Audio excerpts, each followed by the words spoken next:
Bismillahirrahmanirrahim. Assalamualaikum warahmatullahi wabarakatuh. Nahmaduhu wa nasta'inuhu wa nastaghfiruh wa na'udzu billahi min syururi anfusina wa min sayyiati a'malina. Man yahdihillahu fala mudilla lahu wa man yudlil fala hadiya lahu. Wa nashhadu an la ilaha illallah wa nashhadu anna Muhammadan abduhu wa rasuluh. Amma ba'du. Alhamdulillah, syukur kepada Allah Subhanahu wa taala.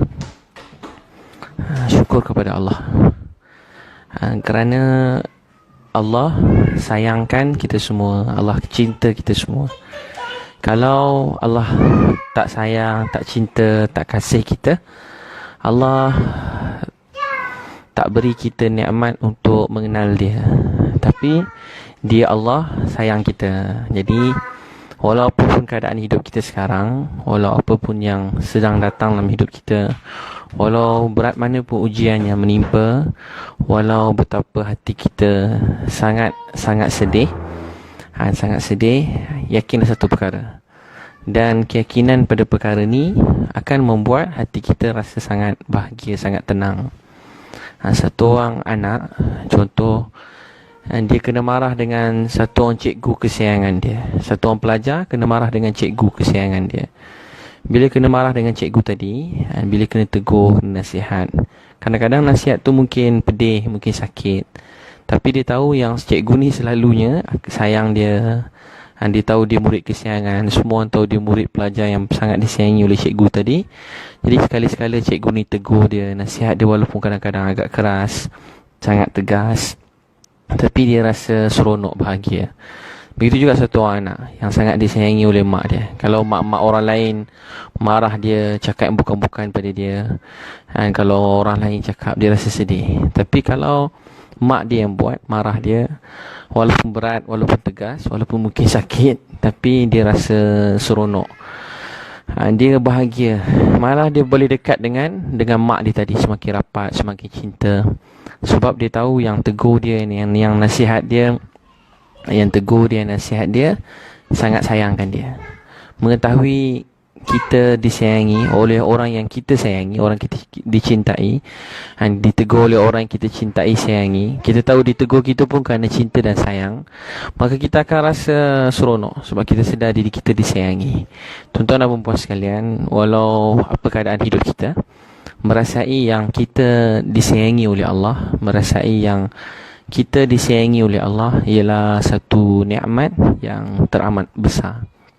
Untuk tu, rasa sedar disayangi oleh Allah ni satu nikmat. Walau jahat mana kita, siapa pun kita, kita kena rasa kita disayangi oleh Allah. Seseorang manusia, dia akan rasa semua menjadi perit, menjadi sakit, menjadi berat bila dia tak rasa lagi, dia rasa Allah marah dia. Dia rasa Tuhan tak sayang dia. Dia rasa Tuhan benci dia. Bila dia rasa macam ni, hidup dia akan jadi sempit. Dia tak nampak yang semua yang datang ni kerana Allah sayang. Ini bukan teka-teka, bukan sangka-sangka, sebenar-benarnya. Bukan teka, bukan sangka, sebenar-benarnya Allah memang sayang kita. Sebenarnya Allah sayang kita. Untuk tuan-puan sambil baring ingat Allah sayang saya. Sambil berjalan ingat Allah sayang saya. Sambil bekerja ingat Allah sayang saya. Sambil bersama dengan keluarga ingat Allah sayang saya. Sambil menguruskan sesuatu, ingat Allah sayang kita. Walaupun dekat hospital terbaring sakit, ingat Allah sayang kita.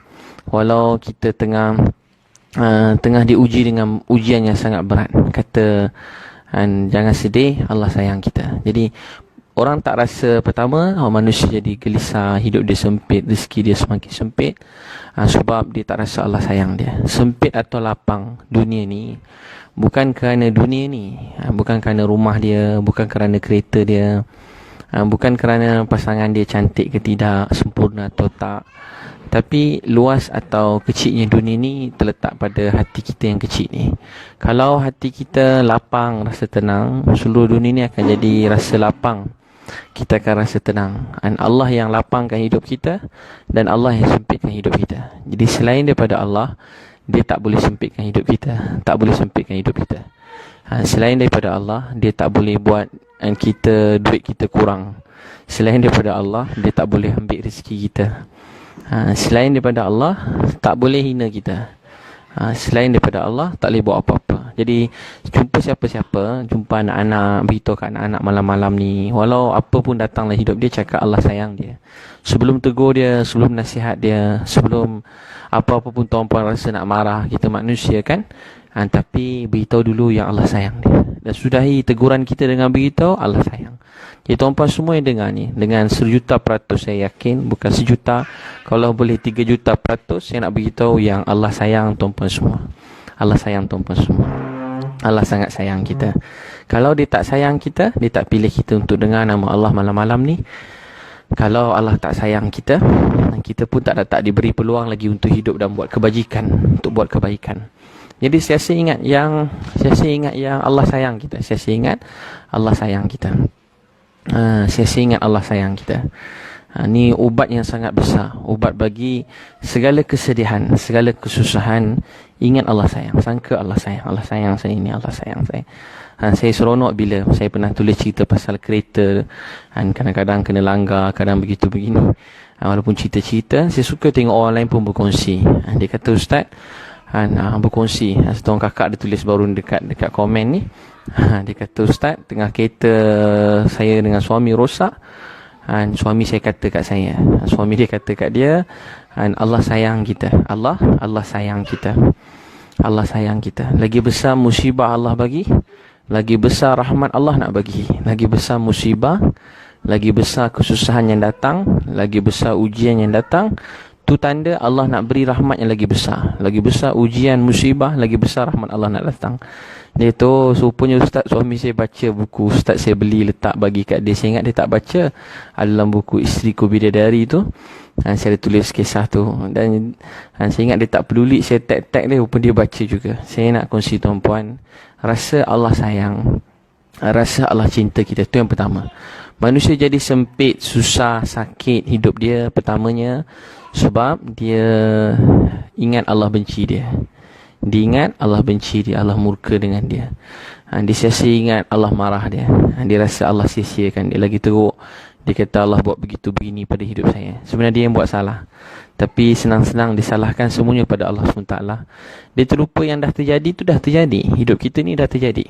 Walau berat mana pun cerita tuan-puan, cerita saya, cerita kita semua masalah. Kita semua ada cerita-cerita sebelum kita dengar ceramah ni. Sekarang pun banyak cerita yang sedang berlaku dalam hidup kita.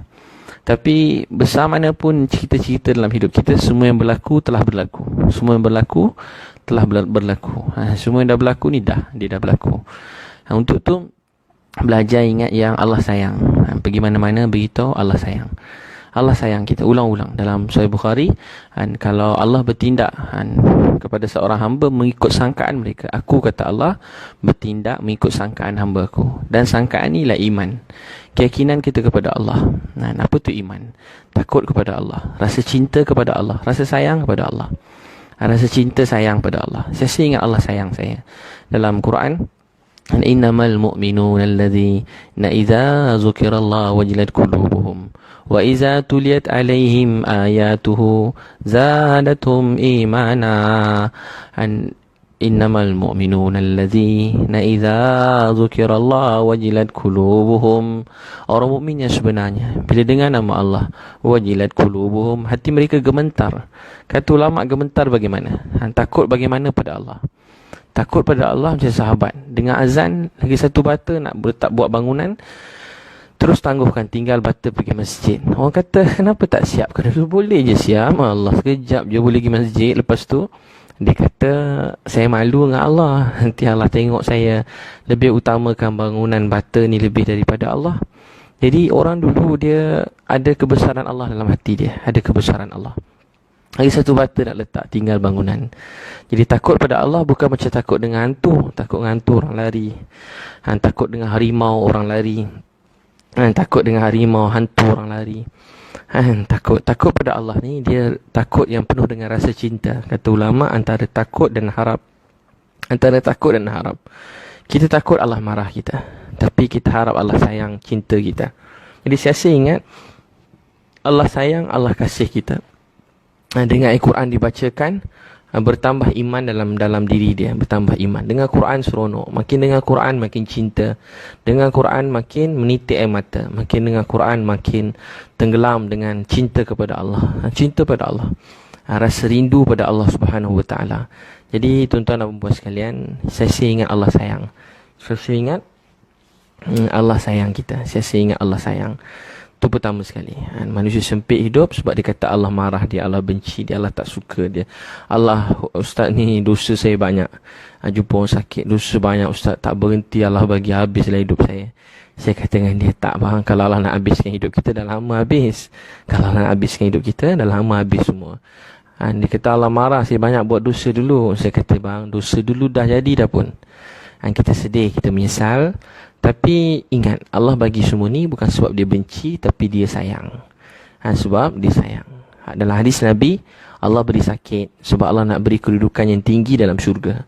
Dia jumpa orang sakit, beritahu pada dia, datangkan rasa harapan, cinta daripada Allah. Dia lemah semangat, terbaring kat hospital. Dia dah lemah macam-macam. Hari-hari bawa ubat, hari-hari tengok orang sakit menjerit, ada orang mati katil sebelah, lepas katil sebelah masuk meninggal. Kena ward ICU kan, kat sebelah masuk meninggal, 2 hari meninggal, seminggu meninggal, 20 hari meninggal. Orang masuk sekejap, yang tu orang cerita pula, yang tu dulu itu masuk dah tak ada, yang tu dah tak ada. Jadi seorang-seorang meninggal, seorang-seorang meninggal. Jadi kita beritahu dekat dia yang Allah sayang dia, yang Allah sayang dia. Yang Allah sayang dia. Beritahu dekat dia yang Allah sayang dia. Jadi tuan-puan, beritahu pada semua orang yang ada masalah, meniaga tak jadi, kerja siang malam, ada tak dapat kerja, hidup sempit dalam keadaan dunia ekonomi yang gawat ni. Beritahu pada dia, mungkin abang pun tak faham masalah abang, dan saya pun tak faham masalah abang. Dan saya pun tak mampu nak rasai atau mendalami apa yang abang rasa, apa yang kakak rasa. Tapi saya cuma dapat tahu yang semua terjadi ni, saya pasti dan teramat pasti semua ni berlaku kerana Allah sayang kita. Bila kita dengar kata Allah sayang je, dia jadi ubat. Jadi ubat. Allah sayang ni ubat. Saya pernah cerita dengan tuan-puan kan, saya jumpa satu orang yang murtad. Dia kata nak keluar Islam. Banyak kali saya ceritakan kisah ni, dia nak keluar Islam. Dia marah-marah. Dia kata ustaz-ustaz semua marah-marah dia. Dia kata, orang dah tak nak Islam, buat apa nak tahan-tahan? Orang dah tak nak dah. So, ustaz ni marah dia cerita macam tu. Jadi dia kata, Islam ni kenapa nak keluar Islam dik? Dia kata, sebab Islam ni tak ada kasih sayang. Semua kasar je, keras, dia nak marah 24 jam. Saya kata dekat dia, kau baca Quran tak? Baca Quran, baca. Mula-mula baca apa? Sebelum baca surah-surah, baca apa? Dia kata baca Bismillahirrahmanirrahim. Baca apa? Bismillahirrahmanirrahim. Jadi saya tanya apa maksud dia? Dia kata dengan nama Allah yang Maha Pemurah dan Maha Penyayang. Dengan nama Allah yang Maha Pemurah dan Maha Penyayang. Saya kata, setiap kali, tahu tak apa maksud dia? Itu erti dia, maksud dia bila kita baca Bismillahirrahmanirrahim. Cuba abang baca. Bismillahirrahmanirrahim. Bismillahirrahmanirrahim. Dia baca Bismillahirrahmanirrahim. Saya kata, tahu tak apa maksud dia? Maksud dia, Allah cakap dia pemurah pada kita dan dia sangat menyayangi kita. Dia sayang kita, dia kasih kita. Bisa kali kita baca Allah kata, wahai hamba aku sayang kamu, aku kasih kamu. Wahai hamba aku sayang kamu, aku kasih kamu. Setiap kita baca Quran, Allah kata, wahai hamba aku sayang kamu, aku kasih kamu. Setiap kali kita baca Bismillahirrahmanirrahim, Bismillahirrahmanirrahim, Allah cakap sayang pada kita. Sebab tu tuan-puan, kalau pergi mana-mana ada buat apa-apa, bacalah doa, bacalah Bismillahirrahmanirrahim. Duduk sorang-sorang ingat, Allah sayang saya. Allah sayang saya. Sebab memang Allah sayang. Allah bila kita baca Quran, Allah sedang bercakap dengan kita. Maha suci Allah daripada gambaran kita, tapi Allah sedang beri nasihat pada kita. Dan Allah mulakan semua nasihat dalam Quran. Kita digalakkan, ulama kita baca Bismillahirrahmanirrahim. Semua surah. Kecuali surah At-Taubah. Yang mula-mula lain semua suruh baca semua suruh baca Bismillahirrahmanirrahim, dengan nama Allah yang Maha Pemurah dan Maha Penyayang. Maka dia baca, saya tanya, adik, Dia keluar pada Islam, dia kata tak ada kasih sayang. Saya kata tengok ada kasih sayang. Dia masuk agama lain kata God love you, kan, hari-hari cakap macam tu. Jadi ramai orang tanya saya, kawan-kawan saya yang ni kata, "Ustaz, tiru macam kami." Dia bukan Islam. Tiru macam kami, kata Allah sayang, Allah love you, dia apa-apalah agama lain. Dia kata, "Ustaz, tiru kami ke?" Saya kata, "Tak, dalam Quran kata, setiap kali kita baca Quran, Bismillahirrahmanirrahim. Bukan baru reka ini. Daripada Allah, daripada Nabi sallallahu alaihi wasallam. Allah kata sayang kat kita." Jadi dia kata, "Saya dah tak nak Islam, Ustaz, apa tahan-tahan." Saya kata, kalau tak nak sangat, dek, tak apalah, dia marah-marah, kan. Dia marah-marah masa tu. Saya pun nak marah juga, tapi tak mampu nak marah. Tengok badan dia berketul-ketul. Ini kalau dia marah, saya marah dia tumbuk saya pengsan juga. Jadi saya kata dekat dia, "Tak apalah, dek, kalau tak nak Islam ni, tak apa. Mai sini Islam tu." Dia terkejut, saya kata macam tu. Berubah muka dia. "Tak nak Islam tu, bawa sini. Mai sini pulang Islam kat saya. Saya nak ambil, saya nak beri pada orang-orang yang saya sayang dalam hidup saya. Orang yang rapat dan dekat dengan saya. Saya teringin kalau mereka dapat fahami dan nikmati Islam ni. Kalau tak nak kalimah tu, ambil kalimah Islam tu, beri Islam tu la ilaha illallah Rasulullah, beri letak kat tangan saya. Beri letak kat tangan saya. Saya nak beri pada ahli keluarga saya. Saya nak beri pada ahli keluarga saya." Jadi dia pun tiba-tiba nangis. Dia nangis. Saya kata dekat dia, "Allah sayang kat engkau. Umur kau sekarang 28 tahun, Allah beri Islam. Kau kata Tuhan Islam tak pernah sayang kau. Kau kata Allah tak sayang kau. Allah sayang kau, kau kata Allah tak sayang kau. 28 tahun dan kau tak dapat nak faham." Saya kata kat dia. Kemudian saya kata, "Julah, dek, dah lah tu, mai kita pergi surau semayang." Dah masuk waktu semayang. Dia kata, "Saya tak boleh semayang, saya dah keluar Islam." Saya kata, "Adik dah sunat ke belum?" Saya gurau dengan dia, "Dah sunat ke belum?" "Dah lah, Ustaz." Dia kata, "Dah sunat lah." Jadi saya kata, tak boleh keluar Islam, sebab yang sunat kat Malaysia ni cuma orang Islam. Kebanyakan semua orang Islam je yang sunat semua sekali. Jadi kalau dia nak keluar Islam, boleh cari balik yang tercabut dulu tu, sambung balik semula. Jangan seram bunyi no malam ni. Yang tercabut tu, cari balik semula, sambung balik, baru boleh keluar daripada Islam. Jadi tuan-tuan dan perempuan yang Allah sayangi, dia pun pergi surau. Jadi ubat perkataan Allah sayang ni, dia sangat mahal. Dia ubat yang sangat besar. Ucapan Allah sayang. Allah sayang, Allah kasih kita. Jadi jangan kata Allah marah kita. Ini membuat hidup kita sangat menjadi sempit. Jangan kata Allah marah, Allah benci saya tak guna jahat, Allah benci. Memang kita tak guna jahat, tapi Allah sayang kita. Tak guna jahat tu betul, tapi Allah sayang kita. Kita memang tak guna jahat, bodoh, degil, macam-macam buat. Memang perkataan tu paling sesuai, tapi Allah kata dia sayang kat kita. Allah kata dia sayang pada kita semua. Untuk tu, tuan-tuan, pertama saya ucap Bismillahirrahmanirrahim. Bismillahirrahmanirrahim. Bismillahirrahmanirrahim. Saya kat Indonesia, ada sekali saya ada program. Tiba-tiba ada beberapa orang ramai ni dekat hotel, mereka keluar daripada Islam. Kat hotel masa tu ke Indonesia. Ada kawan saya.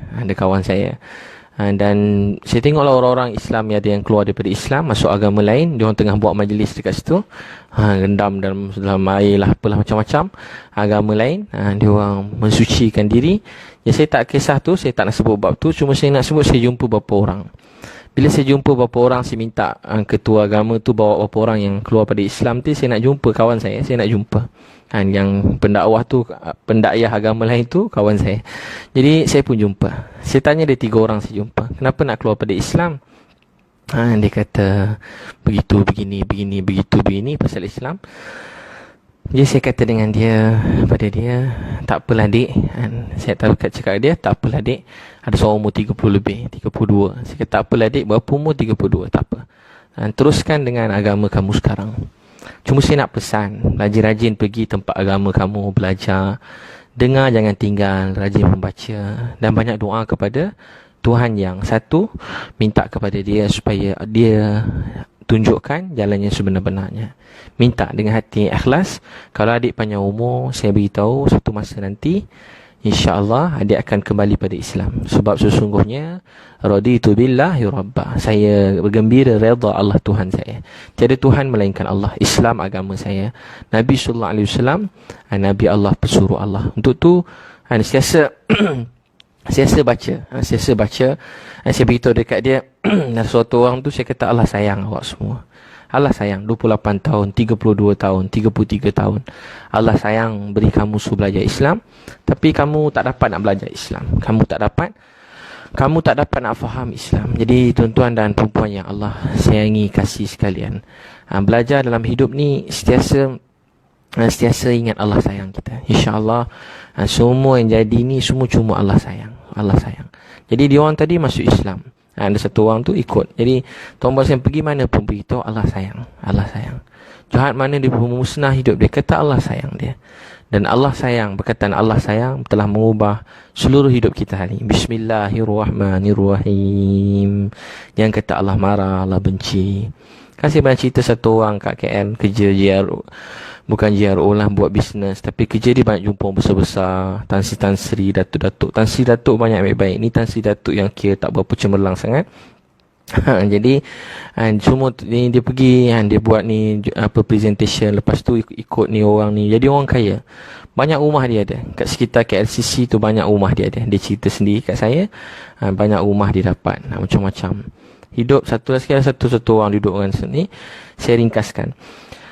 Satu masa dia pergi kelab macam biasa, setiap malam pergi kelab malam. Bila balik-balik pagi-pagi dia tengah mabuk minum arak sampai tak sedar apa-apa. Tiba-tiba ada satu orang yang bawa teksi tu kata kat dia, "Nak, Allah sayang kau, kau musnahkan hidup kau. Allah sayang kau, kau musnahkan hidup kau." Dia cerita kat saya. Dia kata saya, bila ustaz cakap Allah sayang tu, dia kata saya cari orang yang cakap Allah sayang kat saya. Allah sayang kau tapi kau musnahkan hidup kau. Allah sayang kau, kau musnahkan hidup kau. Dia tengah bukan mamai, tengah mabuk tak sedar. Sampai rumah dia muntah-muntah. Dia pening kepala, sakit datang. Tiba-tiba dia terbangun dah siang dah, tengah hari dah petang dah. Dia bangun-bangun daripada tidur, tiba-tiba dia nangis teresak-esak. Dia teringat pakcik yang bawa teksi tadi. Orang tua tu kata apa? "Nak, Allah sayang kau, kau musnahkan hidup kau. Allah sayang kau, macam ni kau hancurkan hidup kau. Allah sayang kau, kau sia-siakan hidup kau. Allah sayang kau, kau buat begitu begini." Jadi dia pun terus, bila kata Allah sayang kau, kau musnahkan hidup kau, maka apa jadi? Dia bangun tidur, tiba dia pergi ambil uduk. Dia kata dia dah tinggal solat semenjak umur 11 tahun. Daripada universiti hidup dia tak pernah solat dah. Dulu masa remaja-remaja, mak suruh solat juga. Bila masuk U dah tak pernah solat. Daripada U dia jadi kaya dah. Masuk U dah kaya dah. Dan dia ubah seluruh hidup dia. Dia kata, "Ustaz, masa tu apa saya nak semua saya dapat. Apa saya inginkan tak pernah saya tak dapat dalam dunia ni. Tapi rupa-rupanya bahagia bila saya tahu yang Allah sayang saya." Bila kita rasa Allah sayang. Jadi tuan-puan, walau macam mana pun banyak orang tanya soalan-soalan dekat Facebook, dekat inbox ni, macam-macam saya tak sempat jawab. Tapi kebanyakan semua masalah hidup. Kadang-kadang bila banyak-banyak saya kena tulis umum je, saya kata Allah sayang. Saya kata Allah sayang. Saya nak beritahu semua terangkum masalah hidup kita bila kita ingat Allah sayang kita. Dekat buku-buku saya sign. Itulah sign saya sampai sekarang belum tukar. Tak terfikir nak tukar lagi. Saya sign nama saya, buku-buku orang beli kadang masa keluarga sunnah, program keluarga sunnah ramai datang, beratur-ratur minta sign. Saya pun perasan masa tu macam artis konon-konon. Jangan muntah pula dengar kan. Ya ustaz, beratur-ratur semua saya tulis kat situ Allah sayang. Keluarga sunnah yang dululah setiap tahun. Kali kedua tuan-puan datang 7 Oktober 2017. Sempat promote lagi. Tak, memang saja untuk kongsi kebaikan. Saya nak seramai mungkin datang supaya sebesar pahala dapat, dan seramai mungkin orang dapat tahu, supaya kita semua bahagia, dapat belajar hidup ke rumah tangga dengan sunnah. Kalau tak, ramai orang tak tahu macam mana, ataupun tahu tapi dah lupa. Jadi lali ni penyakit yang sangat teruk. Tak reti biasa buat jadi mahir. Tapi ini bukan kemahiran, ini kehidupan. Buat jadi lali. Bila lali, semua jadi lali. Kita tak buat apa yang sepatut kita buat. Dan kita buat perkara yang tak patut kita buat. Sebab kehidupan kita jadi lali, tanpa rasa cinta. Bersama keluarga tanpa cinta. Bersama anak-anak tanpa rasa cinta. Bersama ibu bapa tanpa rasa cinta. Bekerja tanpa rasa cinta. Bukan cinta duit, bukan cinta harta, cinta pada Allah. Tak rasa cinta, melakukan dengan rasa ini perintah Allah, ini nikmat Allah, ini amanah Allah. Berbeza. Dengan melakukan jadi biasa, rutin harian, sekadarnya. Jadi takkan jadi apa-apa. Sekadar ni tak beri manfaat pada orang lain, bahkan diri kita sendiri tak jadi lebih baik. Akhirnya kita bosan, boring, akhirnya sakit jiwa. Kita rasa semua amal ni beban dalam hidup kita. Semua kebaikan akhirnya jadi beban dalam hidup kita. Lalu hidup ni dengan cinta. Dengan rasa cinta, hidup ni bermakna. 1 hari, 2 hari, setahun, 10 tahun, 100 tahun dilalui, tapi hati rasa tenang, rasa bahagia. Sebab kita lalui hidup ni dengan rasa cinta dan rasa sayang. Orang batu ramai-ramai. Setiap kali saya sign buku-buku tu, saya tulis Allah sayang. Dan Ebit Liu, tarikh hari bulan, saya tulis Allah sayang. Saya tulis nama siapa-siapa, saya tulis. Dan Allah sayang, contoh, semua tuan-puan lah, Muhammad Faizal Zulfakri, Allah sayang, saya tulis kat situ. Dan Allah sayang, saya tulis satu lah, maksud nama-nama ni. Jadi saya tulis kat situ Allah sayang. Allah sayang. Allah sayang. Bila saya tulis Allah sayang, ada satu kakak ada masalah hidup. Masa duduk, saya kata Allah sayang. Bila kata Allah sayang, dia terus nangis. Masuk keluarga sunnah nangis. Saya sebenarnya nak cakap lagi, tiba dia nangis. Dia kata, Ustaz, tu pun dah jadi obat, dah selesai masalah hidup saya. Dia cerita, saya pun tak sempat dengar panjang cerita dia. Saya buat tangan sebab ramai lagi beratur kat belakang. Jadi saya kata, Kak, Allah sayang kakak. Cukuplah tu jadi obat buat kak. Pegang tu Allah sayang. Satu, memang saya tak ada masa nak bagi nasihat masa tengah ramai orang kan. Jadi saya bagi pendek je Allah sayang. Tiba dia nangis. Dan dia kata cukup Ustaz, tu pun dah jadi obat. Selama ni saya terlupa. Saya ingat Allah benci saya. Saya ingat Allah hukum saya. Saya ingat Allah marah saya. Tapi kalau Ustaz kata Allah sayang saya percaya Allah sayang saya. Jadi tuan-puan pun sama. Allah sayang tuan-puan sekalian. Allah sayang tuan-puan sekalian. Ingat macam tu. Walaupun pun datang berat mana pun ujian, duduk seorang-seorang, pegang hati ni. Contohnya lah duduk kata Allah sayang saya. Allah sayang saya. Ingat Allah sayang saya. Allah jadikan semua ni baik sebab dia sayang saya. Allah bukan nak hukum saya sebab dia sayang. Allah nak saya jadi lebih baik. Allah nak saya lebih kuat. Allah nak majukan saya. Allah nak saya menjadi, Allah nak beri saya syurga yang tinggi. Allah nak ampunkan dosa saya. Allah nak naikkan darjat saya. Allah sayang saya. Allah nak makbulkan doa saya. Sebab bila kita diuji, kita susah, masa tu kita sangat dekat dengan Allah. Perasaan rendah diri membuat kita dekat dengan Allah.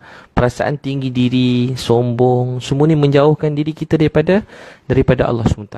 Jadi tuan-puan sekalian, rezeki hidup ni jadi sempit 24 jam. Pertama sebab kita rasa Allah marah kita. Sangka buruk pada Allah ialah musibah yang sangat besar. Sangka baik pada Allah obat penawar seluruh masalah kehidupan ni. Sangka baik pada Allah ialah obat penawar seluruh kehidupan ni. Kita tak boleh nak kawal semua perkara dalam hidup. Bahkan diri kita pun banyak kelemahan yang kita tak mampu nak kawal. Banyak benda kekurangan dalam hidup kita. Saya yang cakap ni berjuta-juta kekurangan. Kalau tuan-puan kenal tuan-puan Salin tulis sesuatu berjuta-juta. Saya akui. Untuk tu tuan-puan kita semua ada kelemahan kekurangan. Tapi sangka baik pada Allah, ingat Allah sayang, membuat kita jadi baik. Sebab tu Nabi SAW, Allah sendiri tak rasa malu untuk cakap. Nabi SAW bila orang datang jumpa Nabi, saya pernah cerita orang berzina, Nabi kata tak kamu tak buat. 4 kali ya tak kamu tak buat. Nabi SAW nak beritahu Allah sayang dia. Nabi suruh dia balik minta ampun dan bertaubat pada Allah. Sebelum jumpa Nabi, orang tu dia jumpa Abu Bakar radhiyallahu anhu, Umar radhiyallahu anhu. Abu Bakar Umar kata balik dan minta ampun pada Allah. Allah Maha Pengampun, Maha Penyayang. Allah sendiri pun dalam Quran tak takut-takut ulang-ulang begitu. Allahu Ghafurur Rahim. Allahu Ghafurur Rahim. Allahu Ghafurur Rahim. Tak takut ke dia kalau kita nak tak apa mak ni pemaaf. Ada tak mak cakap macam tu dengan anak? Tak apa nak kan, kalau kamu terbuat salah mak maafkan. Ada tak mana-mana mak ayah tergamak cakap macam tu dengan anak dia? Wahai anakku, kalau kamu setiap pada kamu buat silap, kalau kita katakan setiap kumpulan anak nak setiap pada kamu ni banyak buat salah dan mak sudi maafkan apa-apa kesalahan kamu. Kalau tuan-puan ingat macam tu, macam mana kalau mak cakap kat anak? Tak berani cakap, kau jangan cuba-cuba. Kau cuba-cuba, kita cakap kat anak. Kita takut anak kita salah faham. Kau jangan cuba-cuba. Jangan cuba-cuba buat jahat. Mak cekik kau seorang-seorang kan. Kau jangan sampai mak cekik seorang-seorang. Isteri kata, abang jangan macam-macam. Saya halau pada rumah nanti, isteri garang ni. Terus suami pula, awak jangan macam-macam. Awak buat bukan-bukan. Saya nikah. Jadi, kita begitu.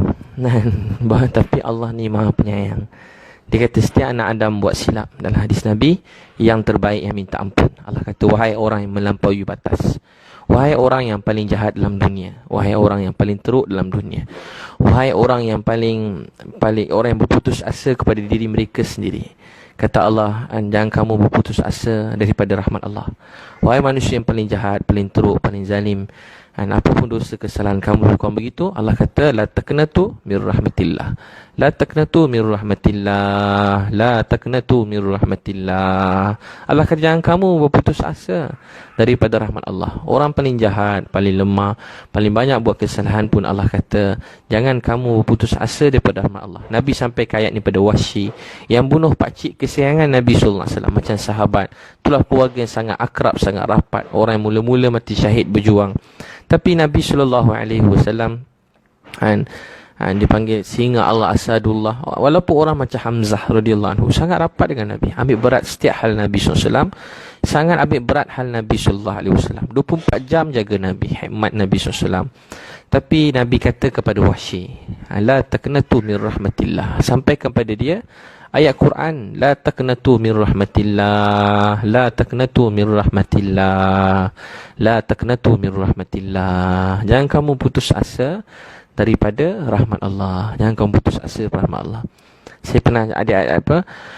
Dulu kita bila buat salah kat sekolah, saya pernah bergaduh dulu masa sekolah, bertumbuk-tumbuk. Walaupun buat dakwah kuat, bertumbuk juga kadang-kadang tiba-tiba bila bertumbuk pergi ajak orang subuh, tiba ada pegang gini datang pukul ramai sebab saya kejut dia orang subuh. Jadi ramai-ramai nak belasah. Jadi masa nak belasah belasah tu bergaduh-gaduh macam saya pula banyak tengok cerita kungfu. Jadi macam cerita kungfu tu lawan konon-kononnya. Jadi Jet Li sekejap tiba-tiba masuk hospital. Patah jugalah tangan, masuk hospital. Saya kata kat cikgu buatlah apa pun, warden asrama, cikgu pukul lah saya, marah saya, tapi tolong jangan beritahu mak saya. Saya kata kat cikgu tu, pukul saya, belasah saya, buat apa pun, dia tak pukul pun saya, tapi tolong satu cikgu, jangan beritahu mak saya. Dah kat tangan patah ni, takkan tak beritahu mak. Saya kata dekat dia, tolong cikgu, saya tak nak bebankan dia. Dia sangat baik pada saya sayang dia. Nanti kalau saya dah elok, saya sendiri cerita kisah ni pada dia. Saya cerita kat mak saya, masa tangan saya dah sihat. So masa doktor kata ni, kurang-kurang 6 bulan pun tak boleh gerak lagi ni. Tak boleh menulis, periksa dah dekat, tak boleh menulis. Tak terlibat menulis, tangan kanan kena. Saya menulis tangan kiri. Jadi, masa tu, jadi saya kata cikgu buat apa lah pada saya, tapi jangan beritahu mak saya. Adik saya pernah ada sekali kena belasang masa tu, ialah ada kawan-kawan samalah muda-muda kena belasang polis. Masa tu tengah adalah kesalahan, bukan belasah lah, lebih kurang begitulah cerita-cerita ni. Tiba-tiba dia kata kat polis tu, belasah lah saya, pukul lah saya, tapi tolong satu, jangan beritahu mak saya, jangan beritahu ayah saya. Nak masuk dalam penjara pun masuk lah, masuk lock up pun masuk lah, tapi tolong jangan beritahu mak ayah saya. Kenapa takut nak beritahu mak ayah? Kalau kira polis tadi dengan mak ayah, polis tu lagi garang. Sekolah saya cikgu disiplin, guru besar, pengetua, lagi garang daripada mak ayah saya. Tapi kenapa kita takut untuk mereka tahu? Sebab kasih sayang mereka buat kita rasa sedih kalau kita membuat mereka sedih. Kasih sayang Allah membuat kehidupan kita semua jadi baik. Dan sangkaan ni perlu tak ada dalam hati kita semua. Saya ingat Allah sayang kita lebih daripada mak kita sayang kita. Jadi tuan-puan, jangan kata Allah marah, Allah benci. Itu yang pertama. Kedua, kenapa duit kehidupan ni jadi tak cukup, jadi sempit 24 jam. Kedua, sebab hati kita. Kedua sebab hati kita tak bersih. Kedua sebab hati tak bersih. Satu sebab apa tadi? Sebab kita rasa kata Allah benci saya. Kedua, hati tak bersih. Apa hati yang tak bersih? Hidup kita, tujuan hidup kita salah. Hati kita tak bersih, kotor. Kita ada keinginan untuk dipuji yang kuat. Kita ada keinginan untuk nampak hebat. Kita ada keinginan untuk nampak masyhur. Kita ada keinginan untuk tunjuk pada orang. Kita ada keinginan, kalau tak tunjuk pada orang, kita dengki bila orang lain berjaya. Kita dengki bila tengok orang lebih maju. Kita dengki bila orang ada apa-apa lebih daripada kita. Hati kita tak bersih. Bila hati tak bersih, hidup kita penat, letih.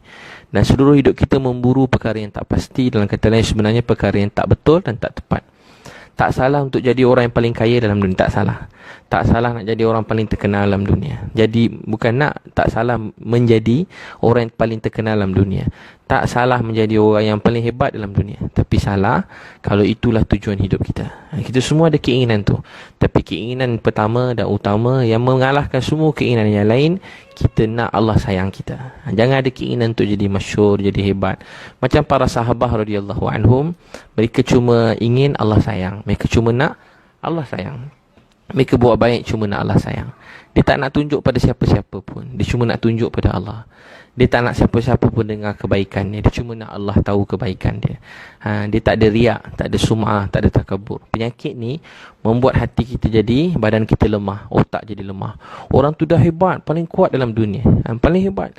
Jadi orang paling kaya dah. Tiba-tiba orang kata, Haji, saya tengok orang tu, budak tu kaya betul lah, hebat. Dia tu berubah muka dia. Berubah muka dia.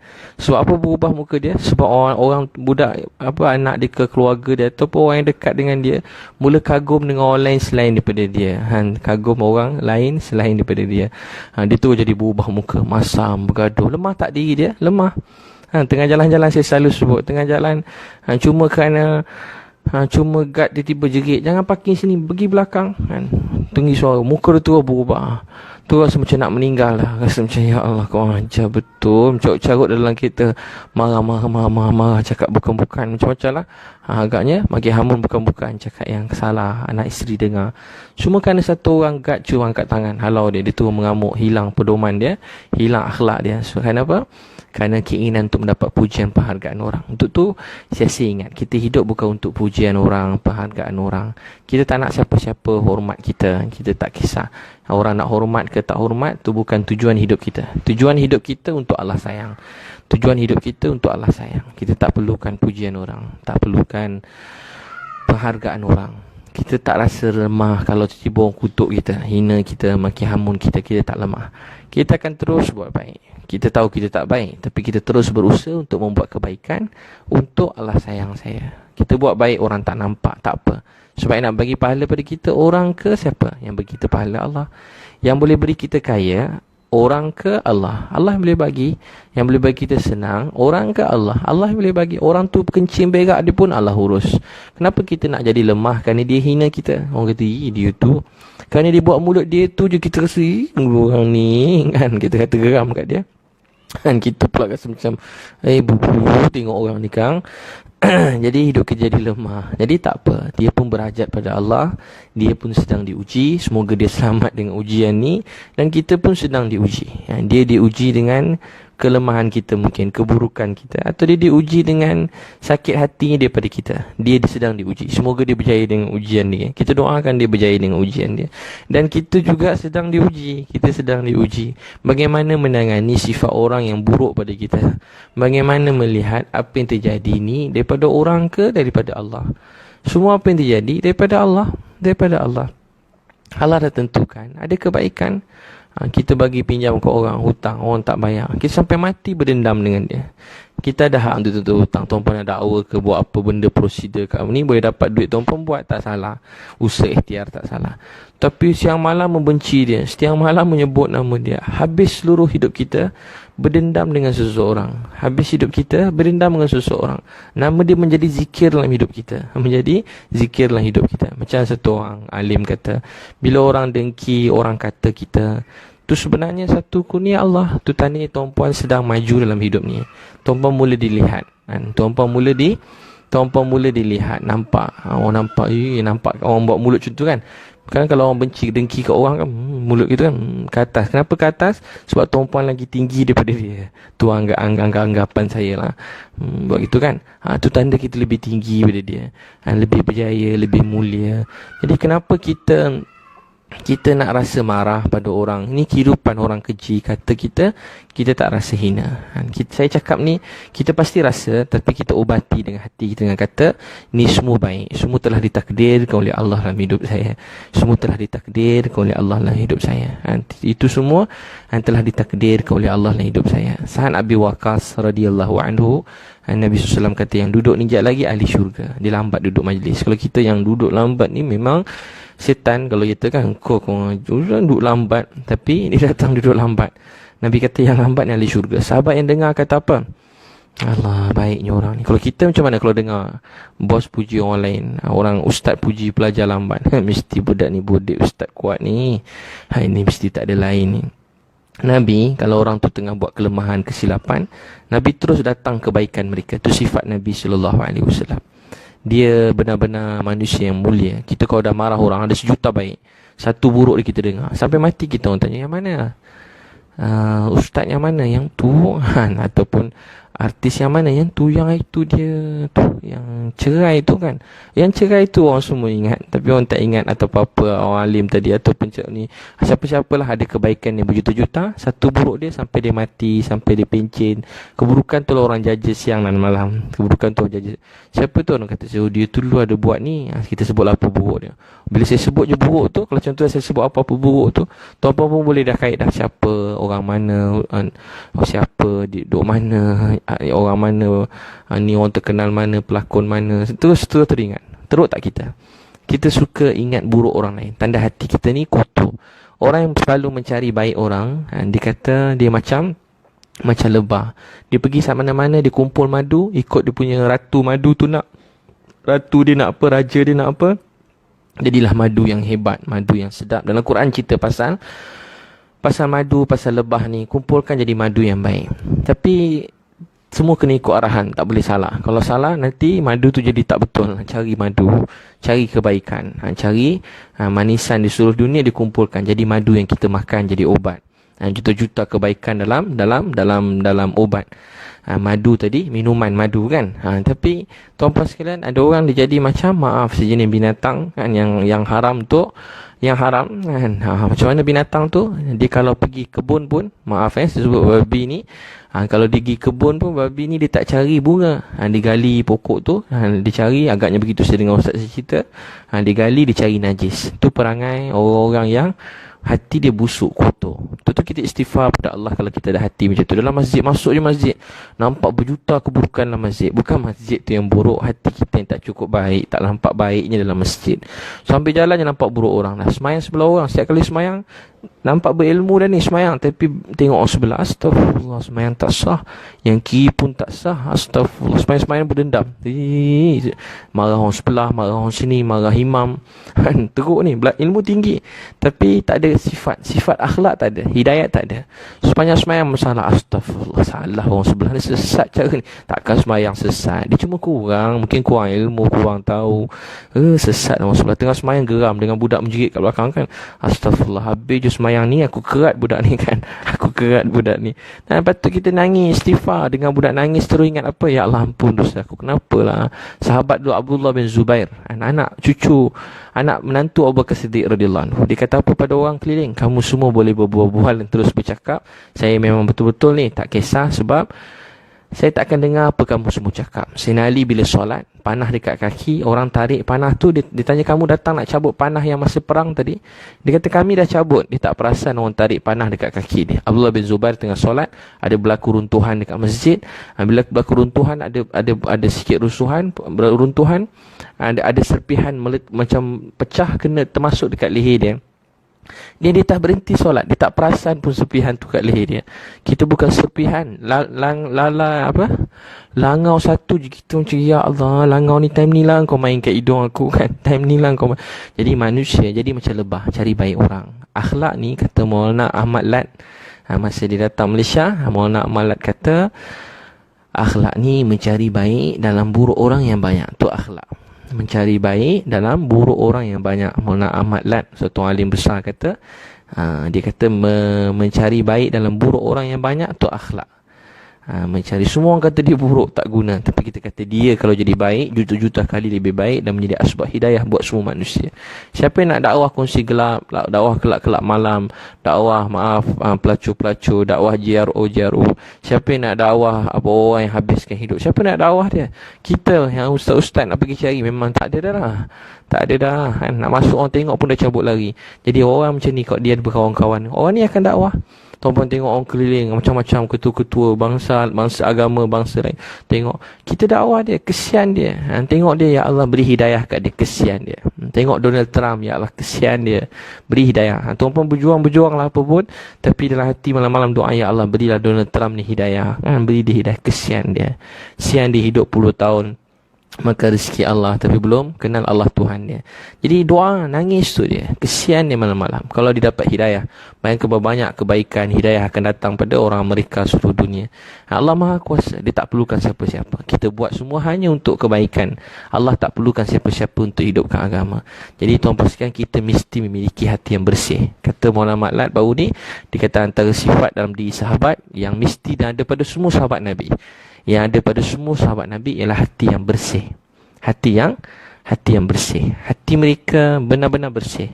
Tak ada keinginan untuk jadi ketua, tidak ada keinginan untuk menjadi kaya, tidak ada keinginan untuk dipuji, tidak ada keinginan untuk dikedepankan, tak ada keinginan untuk nampak mulia. Keinginan mereka hanya satu, nak Allah sayang. Berdasarkan itu mereka bergerak, mereka berjuang, mereka rajin, mereka bekerja, mereka berkeluarga. Satu je tujuan, dia nak Allah sayang dia. Dia cuma nak Allah sayang dia, cuma nak Allah sayang. Jadi hati yang bersih ialah membuat seseorang tu hidup jadi lapang dan tenang. Hati yang kotor, keinginan yang salah membuat hidup ni penat, lelah, semput. Bukan semput sebab semput, semput sebab cinta dunia, kejar dunia, sampai tak tahu apa dicari. Dan orang kata ada semua pun tak guna, ada ni pun tak guna. Tak salah tuan-puan nak apa-apa, tapi saya ingat, kalau sampai terlalu cinta, terlalu nak, hidup kita jadi letih, jadi penat. Jadi penat. Jadi penat, jadi letih. Allahu Akbar. Jadi letih. Jadi letih hidup kita. Jadi hidup untuk Allah sayang. Hidup ni dia macam meroda. Saya selalu sebut macam pusingan. Ada masa kita sangat mulia, ada masa kita akan mungkin jatuh dan sangat hina. Kehidupan panjang umur, hari ini kita sangat hina. Panjang umur mungkin kita akan menjadi sangat mulia. Di mata manusia begitu, dia akan pusing-pusing.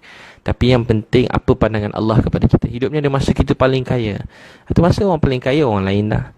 Sekarang tuan-puan jadi orang paling nama tersenarai, orang paling kaya dalam Malaysia. Satu masalah buat jadi miskin kan? Ataupun tak miskin, ada semua tapi tak ada faedah dah. Orang banyak duit, makan apa pun tak kisah. Orang susah, kau jumpa KFC, bagi makan KFC tu. Saya bawa anak-anak ni, anak-anak yatim, bukan semua anak yatim susah lah. Ada anak yatim saya bawa makan, bila dia makan tu dengan tulang-tulang dia gigit kan, dia habis laju macam tak sempat bernafas. Tengok kat asrama-asrama lah, letak makanan. Kalau makan macam bunyi apa, tengok tinggal tulang pun habis kan. Tapi cuba tengok kalau orang kaya-kaya makan. Contoh umpam makan macam mana, yang kalau rasa kaya sikit kan, macam saya macam kaya sikit lah ni konon-kononnya. Macam senang sikit, macam mana makan dulu. Baru-baru ni lah makan. Makan pun tak ada gaya. Kalau makan hotel tu makan, tengok cara makan. Makan sikit rasa, nikmati dulu kan. Pejam mata, makan kek satu suap je, satu sudu makan. Konon-konon menikmati. Sebab nak rasa orang susah, tak payah nikmati, telan semua sekali, memang penuh nikmat. Setiap kali makan tu penuh nikmat. Tapi kalau kita kat hotel macam mana makan? Kalau kat hotel makan macam tu, makan sikit. Tenang, tuan-puan selalu pergi khusus kat hotel-hotel kan, makan. Saya pun training banyak kat hotel. Macam mana cara nak nikmati? Terpaksa pejam mata nak nikmati. Orang susah sambil buka mata boleh nikmati, sambil berlari boleh nikmat. Saya dekat pada program, dekat hotel saya tengok bangunan sebelah tinggi tengah buat. Saya tengok ada orang pekerja-pekerja Indonesia tengah buat kerja, ada pekerja-pekerja asing tengah duduk. Saya tengok dia orang semayang tahajud, semayang subuh. Lepas tu saya tengok dia orang tengah hari, saya balik bilik sekejap, saya tengok masa tu masuk bilik nak ambil barang, tengok dia orang makan kat situ, tidur atas tu selimut. Ada Bangladesh itu tidur selimut dengan kain panjang dia tu, berselimut. Tidur kat atas tu semua sekali, semayang tenang. Kalau dia makan tu kan, tengok dia makan, cara dia gaul pun lain macam. Cara dia gaul pun lain macam makan. Jadi kadang-kadang Allah beri nikmat dekat tempat lain, Allah kurangkan tempat lain. Jadi kehidupan ni macam roda. Bahagia, terlalu gembira untuk dunia kemuncak ni, dia tak sentiasa begitu. Dan kita tak perlu risau kita jadi mulia ke jatuh, jadi duduk kat kemuncak gunung, atau kita di kaki gunung, atau di tengah gunung, atau tergulik-gulik bawah gunung, atau bawa nak manjat daki gunung. Itu namanya kehidupan. Itu kehidupan. Semua akan lalu. Tuan-tuan baik ke jahat, semua akan lalu. Tapi bagaimana hati kita menerima. Sebab tu hati kita kena bersih. Keinginan hati kita bila Sa'ad Abi Waqqas orang tidur kat rumah dia, tanya apa rahsia dia, dia kata tak ada apa-apa, biasa je. Orang tanya-tanya, sebab dia tengok Sa'ad Abi Waqqas cuma bangun malam, doa sikit, tidur balik. Tahajud pun tak bangun 3 malam tu. Sahabat kalau tak bangun tahajud ni kira teruk lah. 3 malam tu tak bangun tahajud. Sa'ad Abi Waqqas ni ahli Badar. Tahajud tak pernah tinggal. Malam tu Allah takdirkan tinggal supaya dapat tahu apa amalan lain. Kalau tahun tu dah nampak nangis-nangis, dia dah tak pernah, Allah sembunyikan. Walaupun sahabat selalu sembunyikan amal baik mereka. Jadi bertanya-tanya apa satu sifat dia. Apa dia? Akhlak dia sentiasa, kalau orang lain dapat kebaikan, dia rasa gembira. Bila orang susah, dia rasa sedih. Dan dia gembira dan sedih atas macam mana orang lain gembira, dia gembira. Orang sedih, dia sedih. Dan dia sentiasa memaafkan semua orang. Dia tak ada rasa benci pada siapa-siapa. Jadi hidup manusia jadi sempit sebab penuh kebencian. Bila keinginan kita selain daripada Allah, hidup kita penuh kebencian. Dengan adik-beradik pun benci, dengan mak ayah pun berdendam. Buat baik dah. 2 je dalam keluarga ni. Satu sangat rajin, satu pemalas. Satu rajin, satu malas. Satu bagus, satu tak bagus. Tapi yang tak bagus benci yang bagus, satu hal. Yang bagus tak benci tak bagus, sama je dua-dua jadinya. Kan buat baik ni, nak mula nak buat baik, nak buat ke tak, nak pergi masjid ke tak, pergi masjid ke tak, satu ujian pertama. Takut nak pergi masjid, orang nanti orang nampak, nanti orang kata warak, nanti orang kata ustaz wali Allah, jadi nak pergi ke tak kan. Tu ujian pertama. Nak pakai tudung ke tak pakai. Nanti kalau pakai nanti orang kata baik pula. Nak pakai tudung ke kena pakai. Nanti orang lain tak pakai, pergi pakai tudung ke tak pakai ke tak. Jadi masih tu tingkat pertama. Lepas tu bila dah buat, Allah rasa macam nak nunjuk pula, orang tengok pula. Lepas tu bila mula buat ujian ke seterusnya pula, tengok orang sebelah, ish, orang ni tak pakai, astagfirullah, neraka lah kau. Angkat tambuk bangun malam, bangun tahajud, tengok, astagfirullah, kawan-kawan tak tahajud. Ya Allah, ustaz tadi pun tak tahajud. Cerita tahajud bukan main. Tahajud pun tak. Dia tak tahu ustaz tu dah 20 tahun 4 rakaat tahajud tak pernah tinggal. Dia memang semayang daripada pukul 2 sampai subuh. Tapi malam tu je baru bangun. Tapi ujian dia baru bangun malam tu, tengok kiri kanan, ya Allah, tak tahajud semua sekali. Tidur semua sekali. Astagfirullah. Baru pegang tasbih. Astagfirullah. Tengok orang sebelah, janggut panjang, tak zikir. Kan, janggut panjang zikir. Astagfirullah, dakwah kuat, zikir tak. Dia mula datang. Tu semua ujian, tu semua penyakit hati. Untuk tu nak kemuncak agama ini ialah bila hati kita ni jadi bersih. La ilaha illallah, la ilaha illallah. Sampai kita tak nak apa-apa dah, kita cuma nak Allah sayang. Jadi tuan-puan, semua hidup kita, duit, rezeki akan jadi cukup kalau hati kita bersih. Ya, tuan-puan belajar bersihkan hati. Jangan kotorkan hati dengan kebencian, marah orang tak tentu pasal. Letih hidup macam tu. Marah-marah orang 24 jam. Sangka baik ke orang, terima betul langsung. Memaafkan. Orang yang mudah maafkan orang, orang yang mudahkan bayaran, mudahkan hutang orang, orang yang mudahkan memudahkan urusan orang ramai. Nabi SAW kata orang ni akan masuk syurga, cepat masuk syurga. Ada orang cuma masuk syurga sebab tu, memaafkan orang, memudahkan urusan orang, mudahkan urusan keluarga. Jangan sampai dalam keluarga jadi macam kita tegas terhadap diri kita, tapi dengan orang lain kita mudahkan perjalanan orang lain. Dengan diri kita, kita tegas. Kita tegas pada diri kita. Jangan kita mudah-mudahkan hak orang. Hak orang semua kita tunaikan, tapi hak kita kalau orang lain tak tunai, tak apa. Kita buat untuk Allah sayang, jangan risau. Saya ingat masa mula saya buat training motivasi, saya ingat ada slide tu, Datuk Fadilah share, ada Prof Hanim punya slide dulu. Dia kata apa? Do to others what you want others do to you. Sampai saya tak lama tak sebut tu, dulu mula buat training motivasi program korporat. Do to others what you want. Apa macam mana itu? Hilang dah. Dia ada 4 kotak tu. Dah lama tak, nanti saya check balik semula. Do to others what you want others do to you. Dia kata don't do to others what you don't want them do to you. Macam tu lah, banyak lah dia kata. Jadi ada 4 tu dia punya slide tu. Jadi maksudnya buat pada orang apa yang kita nak orang buat pada kita. Jangan buat pada orang apa yang kita tak nak orang lain buat pada kita. Tu biasa. Yang seterusnya apa pula? Do to others what you want. Macam mana bunyi dia? Hilang orang putih malam ni kan. Tak apalah, bahasa Arab je lah. Jadi tuan-puan sekalian, belajar buat baik pada orang. Buat baik pada orang walaupun orang tak buat macam tu pada awak.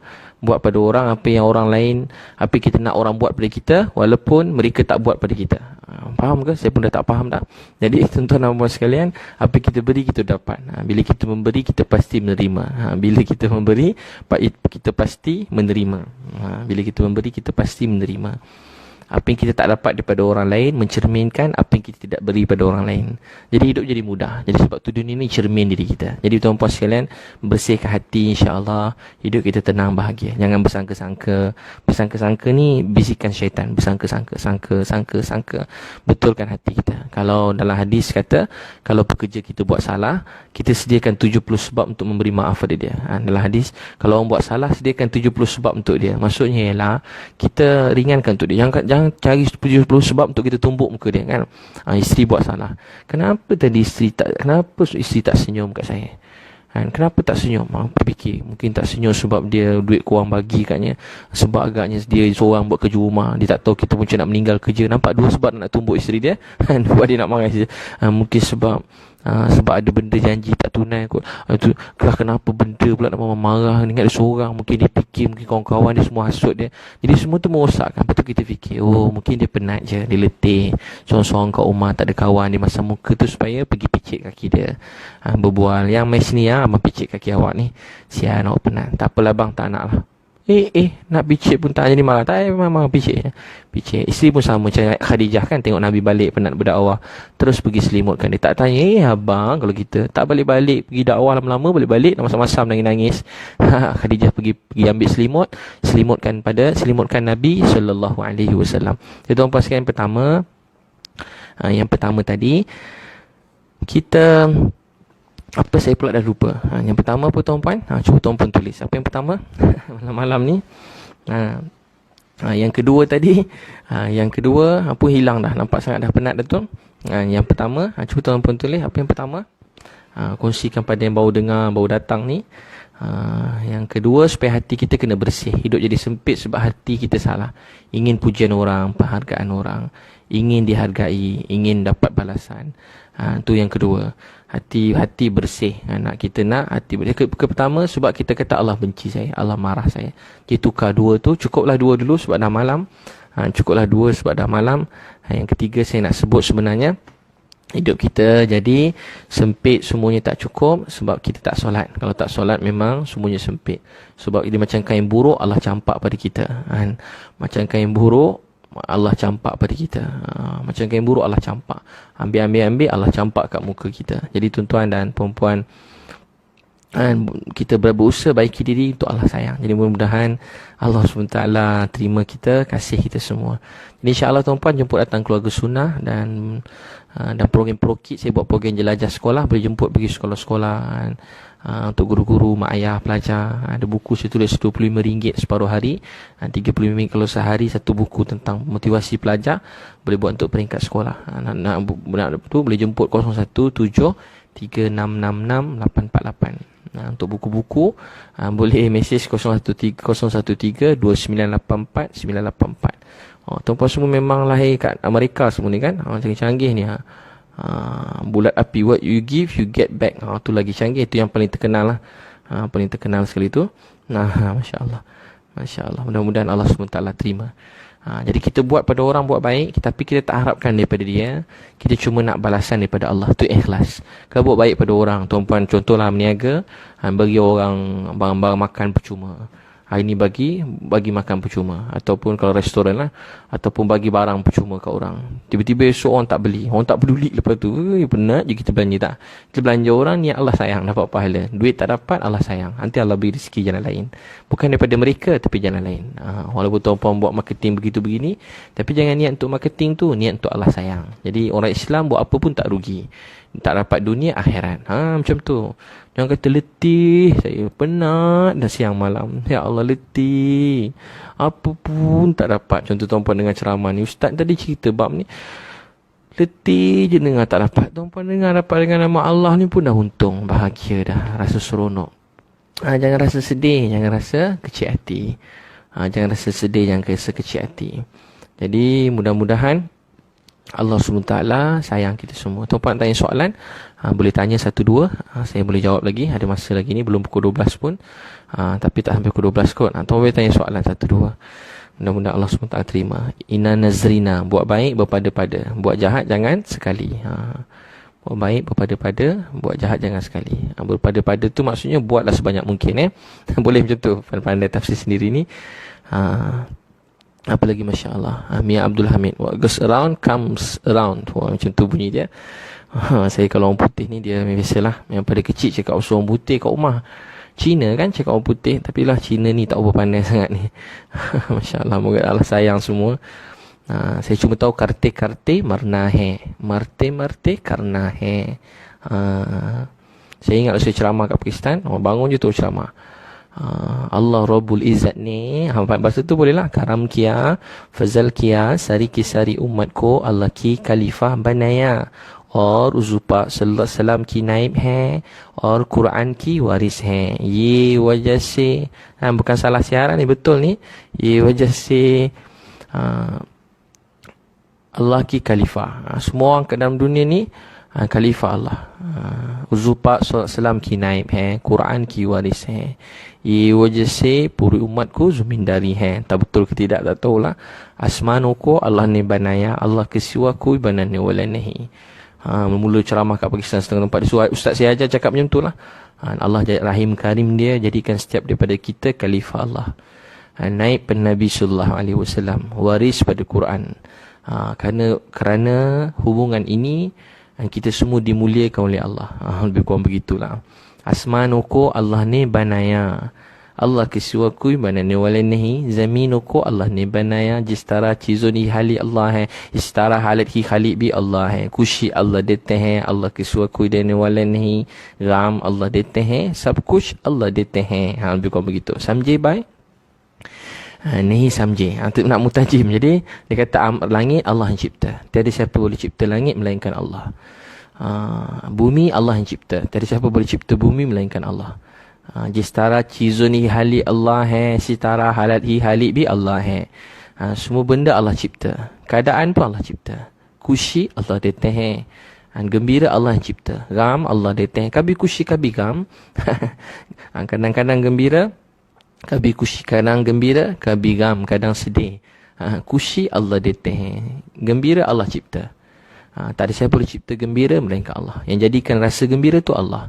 Sedih pun Allah yang jadikan. Tiada siapa boleh jadikan sedih tu melainkan Allah.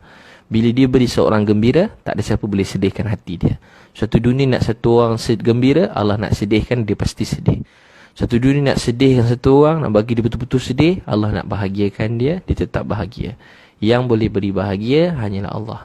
Yang boleh bagi rasa sedih hanyalah Allah. Untuk Allah beri bahagia pada satu orang, Allah boleh gunakan sebab. Tanpa sebab berlawanan dengan sebab. Allah boleh beri dia pasangan hidup untuk diberi bahagia. Allah juga boleh beri bahagia pada satu orang dengan dikehilangan pasangan hidup dia. Allah boleh beri bahagia satu orang pada tanpa pasangan. Allah boleh buat apa saja. Yang Allah hendaki, itu saja yang terjadi. Apa yang Allah janji, itu saja terjadi. Masya Allah. Masya Allah. Mudah Allah SWT terima. Apa soalan tuan-puan tadi? Tak ada soalan mudah-mudahan Allah SWT terima. Allah SWT kasih sayang tuan-puan sekalian. Allah sayang semua sekali. Tuan-puan boleh tanya? Masya Allah. Ada soalan? Saya ingat lagi sampai-sampai kat Pakistan tu kan, budak-budak kecil-kecil cuma-cuma tanya, Ustaz, dia kata, bye, apakah hasil? Saya ingat tu mula-mula sekali. Saya ingat budak-budak tanya. Satu lagi masa saya mula-mula remaja-remaja pergi belah utara kan, dia tanya macam mana abang, macam mana tak ingat lah, mai pada mana ni? Masa tu kecil-kecil, masa tu seronok tu dengar budak-budak, sampai sekarang saya ingat. Satu lagi Pakistan, budak-budak kecil, bye, apakah hasil? Mai Malaysia si. Lebih kurang begitu. Tanya pada mana? Masya Allah.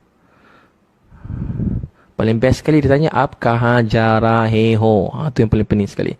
Awak pergi mana? Tapi dia punya panjang tu, apkah jara heho. Heho. Ada heho kat ujung tu. Biasa ingat he je kat ujung. Sekali juga, apkah jara heho. Lebih kurang begitu, lebih kurang bunyi dia. Jadi tuan-puan, Masya Allah. Jadi tuan-puan niat bangun tahajud, Siti Nadia. Ustaz Abid susah rasa nak bangun malam. Bila bangun malam tidur semula. Kenapa ya? Sebab memang nak tidur balik. Jadi kalau memang nak bangun, memang tak tidur dah. Macam kita nak pergi periksa, terbangun nak periksa, Allah pukul berapa ni? Kelang kabut pergi periksa. Allah flight pukul 4 pagi, pukul 6 pagi, pukul 4 kena pergi KLIA. Mesti tu kemar barang terus pergi. Jadi kita kena rasa tahajud ni macam flight. Kalau tak bangun, tertinggal flight. Kalau tak bangun tahajud, tertinggal exam. Kalau tak bangun ni Kang, macam nak nikah tu, Allah pukul berapa nak bernikah sekejap lagi, ada orang cancel kan? Tak ada punya. Tuan-tuan nak baca orang tertidur tak datang nikah. Dua tertidur sampai sehari, malam nikah lepas isyak. Telah penat sangat jauh-jauh urus, tertidur. Tak ada, mesti ada. Tak ada lagi, tak keluar lagi, tak viral lagi orang tertidur terlepas nikah. Jadi tuan-tuan kalau tak bangun tahajud, kena rasa macam terlepas nikah. Terlepas hari pernikahan. Terlepas exam, terlepas flight kapal terbang ke luar negara. Lama beli tiket, terlepas tak. Orang nak pergi mana-mana, 2 hari sebelum dah siap, beg dah packing, penuh macam-macam dah nak berjalan jauh. Jadi sama juga tahajud ni lebih berharga, lebih mahal daripada flight kapal terbang, lebih mahal daripada emas yang kita pakai, mahal daripada kereta, rumah, tempat tinggal kita. lebih mahal daripada semua sekali. Sebab tahajud, kita dapat bercakap-cakap dengan Allah, berbisik-bisik dengan Allah. Waktu untuk kita melepaskan rasa rindu pada Allah. Sembahyang tahajud, 2 rakaat tahajud lebih mahal daripada seluruh dunia dan seisinya. Nabi-Nabi tak pernah tinggal tahajud. Orang bangun tahajud ni, mereka kekasih-kekasih Allah. Semua Nabi dan orang soleh tak tinggal tahajud. Tahajud malam ni cahaya dalam kubur. Tahajud ni doa kita tak ditolak. Orang tahajud Allah beri perkataan dia. Kalau orang kita kata masin, dalam Quran kata Allah beratkan perkataan dia. Setiap perkataan dia akan memberi bekas dalam hati. Allah yang jadikan bekas dalam hati. Orang bangun tahajud Allah beri, dia kata orang bangun tahajud tinggalkan tempat tidur, tatajafa junubuhum anil madaji'i yad'una rabbahum khawfa wa tama'u mimma razaqnahum yunfikun fala ta'lamu nafsum ma ukhfiya lahum min qurrati a'yun jazaa'un bima kanu ya'malun. Allah beritahu dalam Quran, Allah beri mereka apa? Lebih kurang tatajafa junubuhum anil madaji'i yad'una rabbahum khawfan wa tama'u wa mimma razaqnahum yunfikun. Allah kata orang yang meninggalkan tempat tidur dia, fala ta'lamu nafsum ma ukhfiya lahum min qurrati a'yun jazaa'un bima kanu ya'malun. Allah bangun, orang bangun tahajud ni Allah beri mereka hadiah yang tak disangka-sangka, penyejuk mata. Yang tak tahu apa dia, Allah nak bagi syurga istimewa untuk bangun tahajud. Jadi tuan-puan jangan tinggal tahajud. Siti Nadiah Nabilah. Mudah-mudahan Allah pilih tak niat bangun tahajud. Tapi kalau tak terbangun, Allah beri pahala. Tapi kalau dah bangun tidur balik, tak dapat pahala. Jadi paling kurang kalau nak tidur balik, duduk doa sekejap. Itu pun boleh buat juga. Ada sahabat-sahabat Nabi buat. Kalau dah penat sangat tak ada bangun tahajud, duduk doa dengan Allah. Baca ni Sahih Bukhari, siapa bangun tidur dia baca Alhamdulillah. Hadis tu kata dia bangun tidur dia baca Alhamdulillah, Subhanallah, La ilaha illallah, Allahu Akbar, La hawla wa la quwwata illa billah. Kemudian dia kata Astaghfirullahalazim. Atau dia kata Allahumma ghafirli. Allah kata tengok aku, hamba aku, dia bangun tidur terus dipuji aku, dia minta ampun, aku beritahu pada malaikat, wahai malaikatku, aku ampunkan dia, kata Allah. Dan Allah kata apa saja kamu nak aku kabulkan. Apa saja kamu nak aku kabulkan. Tu paling kurang kau tak larat nak bangun malam. Jadi mudah-mudahan Allah SWT terima tuan-puan sekalian. Allah sayang. Ya cukuplah tuan-tuan. Memang tak cukup cakap agama ni 24 jam. Sampai tertidur-tidur cakap agama. Haji Abdul Wahab cakap agama sampai tertidur-tidur. Puji Allah sampai tertidur. Manis puji Allah. Jumpa orang puji Allah. Agama ni macam tu. Balighu anni walau ayah. Sampaikan pada aku walaupun satu ayat. Saya last cerita tuan-puan. Saya ada sekali masa dekat ziarah orang kat UPM dulu. Tengah-tengah malam. Cari budak-budak memang tak tidur tengah malam. Tiba tengah-tengah satu orang, dia dulu jahat teruk, setan jugalah kan. Setannya dia macam mana dapat hidayat. Dia dapat hidayat. Saya masa tu ada pernah ziarah dia, masa dia teruk-teruk tu, pergi bilik di tengah malam. Saya dengan kawan saya. Jadi kawan saya masa cakap dengan dia, tengah cakap kan. Allah bisa jumpa orang, kita dakwah lah, berbual 5-6 minit, 10 minit. Dia cakap lah Allah jadikan kita, bagi rezeki, Allah pelihara kita, Allah sayang kita 24 jam jaga kita dulu. Budak tu cakap laju, ya Allah bagi ni gini. Tiba kawan saya tengah cakap tu, dia tertidur. Tuan boleh bayang, tengah malam dakwah orang kat bilik budak-budak universiti kan tak tidur malam-malam. Kita cerita sembahyang Jumaat penting begitu begini, dia pun dengar-dengar tak dengar aja. Tapi dia tengah cakap tu dia tertidur. Dia tengah cakap dia tertidur. Sampai tertidur ceramah. Lain macam tu tak bagus tidur ceramah ni, iman lemah juga. Dia tertidur. Jadi budak tadi kata, lepas kami balik, dia terus fikir. Dia kata apa, ya Allah, orang ni buat dakwah sampai tertidur-tidur. Sampai tertidur dia datang. Duit tak dapat. Bukan ada persatuan suruh daftar pun. Suruh datang sembahyang Jumaat, suruh buat dakwah, suruh jadi baik. Apa pun tak dapat. College pun tak bagi duit. Universiti pun tak bagi duit. Tak ada allowance apa-apa. Nama pun tak ada. Apa pun tak jadi glamour pun kalau buat macam tu. Sikit pun tak ada. Bukan suruh masuk persatuan, suruh masuk apa-apalah parti ke. Tak ada suruh apa-apa. So, ajak pada Allah je. Jadi budak tadi lepas kami balik tu dia tak boleh tidur. Malam tu dia rasa nak nangis. Dia kata apa dia buat dengan hidup dia. Malam-malam ni macam-macam budak universiti kan. Macam-macam dulu. Dia nangis dan dia berubah hidup dia. Kerana dia tengok kawan saya tadi tu tertidur. Kawan saya tertidur tengah dakwah. Tengah dakwah tertidur. Saya dengan kawan saya juga pernah sikit tengah malam. Kami pujuk-pujuk orang nak bentuk Jumaat, nak berdakwah. Kosong-kosong pedalaman. Tengah pergi-pergi pada pagi sampai petang. Seorang pun tak nak ikut. Kami ajak pergi bilik-bilik ajak. Nanti kita nak ajak tuan pergi sana berdakwah. Sambil kita dakwah tu kita nak baiki diri kita. Dan kita nak bawa budak kolej kita supaya iman dia meningkat. Supaya dia jadi orang baik. Tengah pergi bilik kan. Pada pagi kami pergi lepas subuh. Lepas subuh sampai zuhur pergi satu bilik 10 minit, 10 minit ada orang marah, ada orang macam-macam. Sampai pukul 10 malam. Kan berhenti semayang dan kan berhenti makan. Saya panggil masa tu Gash Marathon. Saya panggil Gash Marathon. Kawan saya ajar. So, saya full nama dia kata Gash Marathon. Jadi sekali sampai tengah malam, saya dah penat, saya kecewa, tak ada orang nak ikut. Saya berdua je masa tengah malam. Tak ada orang nak ikut program kami minggu tu. Bukan program berduit pun, program sendiri berdakwah. Tiba-tiba saya pun nangis. Saya dengan kawan saya tu macam sebab lah. Tak apalah, esok lah kita sambung. Dah lewat malam dah pukul 10. Lepas tu pusing-pusing lagi cari budak kat motor-motor. Tiba-tiba satu orang jumpa saya tengah jalan-jalan. Budak tu badan tegap, dia jumpa saya. Badan tegap, jumpa saya. Bertatu dah badan. Budak ada bertatu kecil lah. Dia kata apa kat kita? Dia kata, awak ni yang buat dakwah tu awak ada pergi mana-mana tak? Saya boring lah hidup macam ni. Saya nak ikut awak lah. Saya masa tu terus berubah muka. Tadi punya pujuk berjam-jam, pujuk orang berminit-minit, terang-terang menangis-nangis. Tak ada orang nak ikut. Tiba-tiba orang saya tak dakwah pun datang nak ikut. Saya terus nangis. Sampai sekarang budak ni jadi baik, dah kahwin, ada anak-anak, masya-Allah baik-baik.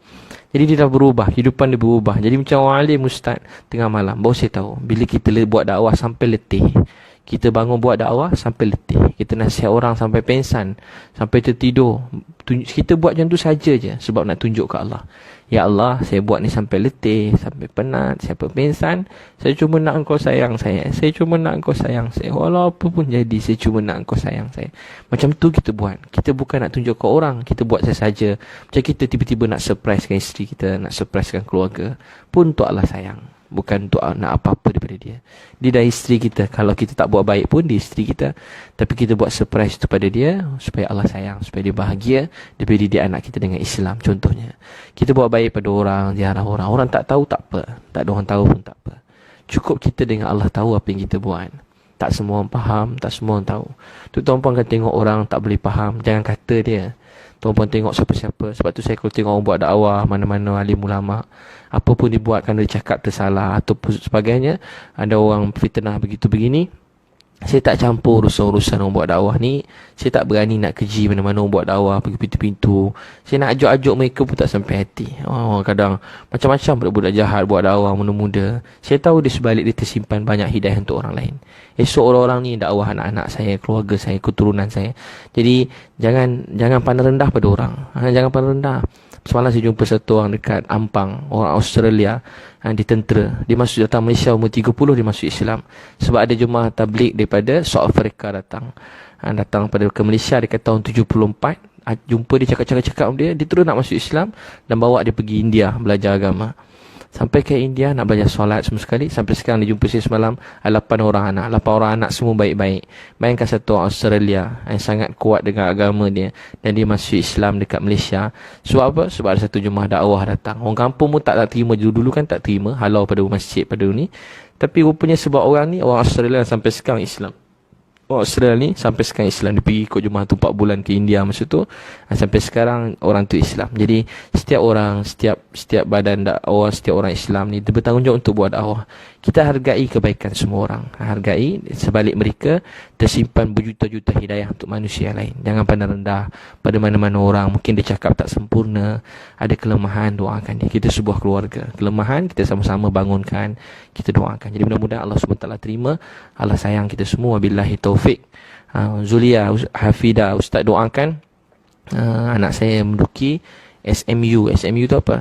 Tidak lama lagi. Doakan Nur Emilia Nabila dapat mumtaz, dapat mumtaz 14 subjek. Mudah-mudahan dapat mumtaz 100 markah semua sekali. 99 pun tak ada. InsyaAllah Allah bagi cemerlang dunia akhirat. Mudah-mudahan Allah bagi cemerlang dunia akhirat. Masya-Allah dapat hafal Quran, dapat istiqamah hafal Quran sampai beliau mati, mudah-mudahan. Jadi mudah Allah SWT terima. Saya minta maaf tuan-puan, salah-salah silap. Tuan boleh share kawan-kawan yang lain, mudah-mudahan jadi sebab kebaikan. Apa kita buat ni tak ada apa-apa, melainkan yang baik itu semua daripada Allah. Kita semua tak ada apa-apa. Kalau Allah tak kutip saya beri hidayah, saya pun tak boleh cakap-cakap macam ni. Kalau Allah tak beri saya hidayah, saya pun tak tahu nasib saya. Jadi kita cuma ada kat sini kerana Allah selamatkan kita. Cuma kerana Allah selamatkan kita. Tak ada apa kita punya, tak ada apa yang tuan punya, semua daripada Allah. Wabillahi taufiq wal hidayah. Wassalamualaikum warahmatullahi wabarakatuh.